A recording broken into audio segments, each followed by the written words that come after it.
ਸਿਆਣੇ ਕਹਿੰਦੇ ਵੀ ਗਈ ਜਵਾਨੀ ਆਇਆ ਬੁਢੇਪਾ ਜਾਗ ਪਈਆਂ ਸਭ ਪੀੜਾਂ किस कम दे मुहम्मद बख्शा सौंफ अजवैन हरीड़ा कोई आखे पीड़ लके दी कोई आखे चुक की दसीए मुहम्मद बख्शा अंदरों गई है मौत। तुहानू समझ तुसीं समझ तो गए होगे कि मैं किस टॉपिक की गल कर रहा। तुहानू साडे पिंड च थोड़ी देर पहले एक फौतगी हुई है, बिल्कुल जवान शूर 18-20 साल का फौत हो गया। इन्ना लिल्लाह इलैहि राजिऊन। ते उनदे जनाब पेशी का टाइम है 12 बजे का। मैं डेरे ते बैठा था तो सामने मोटरसाइकिल ते टप्पिया है, कोई मसला कोई नहीं, पानी की कैन लैके गया, टुर के मोटरसाइकिल गया तो हुण असर का टाइम ऐलान हो गया भी फौत हो गया है।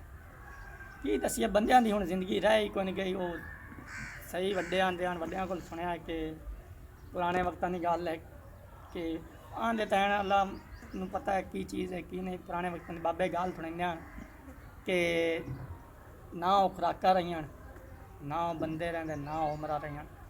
अगे बेसिक उमर जिहड़ी हुंदी है ना बंदियां दी 100 साल हुंदी है, लेकिन हुण बेसिक उमर अपनी जिहड़ी लम्मियां शुआर आंदी है 35 40 45 इस उत्ते कोई नहीं टपदा है। क्यों? उनकी वजह की है क्योंकि वो खुराकां नहीं रहियां, वो काम करने वाले तरीके नहीं रहे। मशीनरी दौर आ गया है, जिस तरह के हालात चलते पैन अगे स्प्रे हत्थां ते हुंदा है, बन्ने छांगे जांदे हैं हत्थां नाल। सुबह सारे चिड़ी चौंकदी है सुबह की, तो उदों बंदे निकलते हैं हलां नूं हाली हाल वाहन जाते हैं तो सूरज निकलता है तो किला किला हलां दा वाह क्या बैठे होंगे हैं तो टोकियां के पट्ठे कुतरिंदे हैं। गेर बाद पहले हत्थां वाले टोके होंदे हैं उन्होंने पट्ठे कुतरते हैं।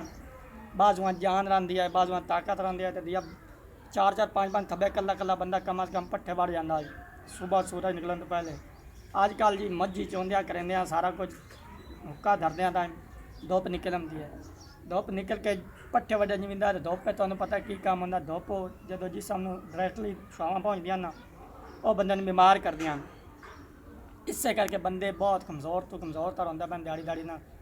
मशीनी दौर हो गया, मोटरसाइकिल अगे साइकिल नहीं होंगे, मोटरसाइकिल नहीं होंगे, बंदे पैदल सफ़र करते हैं। इतों मेरे आप की वेखण की गल है, साडे इलम दा जीशान भाई का मामा जीशान भाई का नाना जोड़े भाई और वीडियो बना रहे हैं, वो नाना आंदा है तो वह इतों कमालिया तो अगे पिंड है शेख ब्रांच 7 किलोमीटर 7 ते 25 32 किलोमीटर 32 किलोमीटर सफ़र तय करके वो उतों पैदल चलता है। तकरीबन इतने अपने आंदा सुबह सुबह राती रोजाना टाइम निकलता किसल निकलता सुबह धुप निकलन तो पहले इतने पहुँच जाता। उनकी उम्र 100 साल तकरीबन हो खलोती है।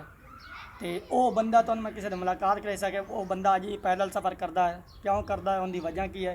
उन्हें हत्थां नाल काम किए पैन, हत्थां नाल माइयां कीते पैन, हत्थां नाल आदे फलियां ते गाह गाया, खूह जोयन, कईयां चलाइयां, दातरियां चलाइयां, टोकां कीतियां पानी दियां नारां। पानी सियाले माह उदों टोकां ते बर्फ जम जाती है जो जेड़े जमाने उन्हें पानी लाए पैन।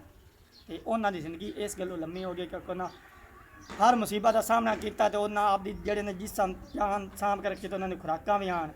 सुबह सुबह नाश्ते टाइम वो बे तंदूर की रोटी होंदी है, मक्खन के जरिए रख के लस्सी नाल खा लेंदे हैं। तो उन्होंने दीगर ताईं भुख की तलब कोई नहीं होंदी है रोटी की। अजकल सुबह सांझ सालन, दोपहरी सालन, शामी सालन, उत्तों रोटी दे उत्तों चाह ना पीवे तो अपना हाजमा खराब होंदा है।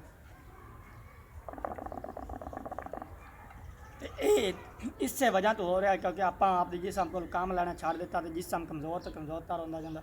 क्योंकि जदों तक जो बंदा काम करता ना उनके कुव्वत बर्दाश्त कुव्वत मुदाफियत पैदा होती है, काम करने जिसम में ताकत पैदा होती है। तो कुव्वत मुदाफियत की बीमारियों के खिलाफ रुकाव कर दिया है, बचाव कर दिया है। जो कुव्वत बर्दाश्त नहीं होनी कोई मसला होने अगे लोगों को वड्डे वड्डे तरबूज तो पानी पी जाना हैज़ा नहीं होंदा है, लेकिन हुण पानी कोई शायद कोई सब्जी खा लो, छोले दाल खा लो तो लस्सी पी लो हैज़ा हो जाता। क्यों हो रहा है? अपने मेदे कमज़ोर हैं, शवारमे बर्गर चिकन की पिज़्ज़ा खाई दा है तो फिर इदा ही होना है। अपनी ज़िंदगी है, जो तक अपना आप अपनी खुराक ना बदल जाए, अपने तौर तरीके ना बदल जाए, अपनी ज़िंदगी काम तो काम तर आती जानी है। तो अल्लाह पाक उन्होंने जन्नत नसीब कर जो फौत होया है। मेरी वीडियो खसूसन अजकल की नौजवान नस्ल पर हुआ जी ice cream pizza burger shawarma chicken tikka तो की चाइनीज़ खाते हैं उन्होंने वास्ते है। देसी खुराक खाओ, देसी खुराक इस्तेमाल करो, दुध पियो, लस्सी पियो, मक्खन घ्यो खाओ। अजकल के नौजवान को तो किलो दुध का पचाया नहीं जाता। किहड़ा बंदा भी किलो दुध का पचा के खावेगा भला? खालिस किलो दुध नहीं पीता पचाया जाता। लिहाजा आप बदलो, नहीं तो आने वाले नस्ल में 40 तो थले एवरेज उम्र आ जाती 30 25 तक आ जाती, फिर